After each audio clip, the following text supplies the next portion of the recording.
So all of this rainy weather that's been moving through, it's been really tough to be able to get in some practice. Maybe even we're at a tournament, got a little bit wet at the tournament. You definitely don't want to stick your gun into your Great Siren gun sleeve when it's wet. I always like to keep a nice soft towel. That way I can just wipe all of the moisture off of my gun. And then I'm going to transport my gun just nice and dry safely on the back seat of my truck. Follow me and I'll show you what we do when I get home. Okay, so we're back here at my house in my workshop. I've got my gun broken down. I've already run over it one more time with the microfiber towel. I love those. They're super, super soft and they do a great job absorbing moisture. Now, my gun isn't really dirty. I only got to shoot a few stations before it started raining on me.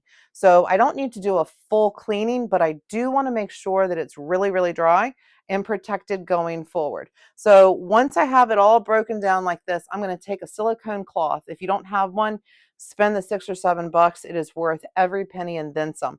This is actually flannel impregnated with gun oil, and I'm just going to rub all over the barrels. This is a must have in your range bag. And then once I finish there, if I feel like the barrels got a little bit wet inside, I love my Fuzzy Wuzzy, actually a little bit more so than the Bore Snake because of the material.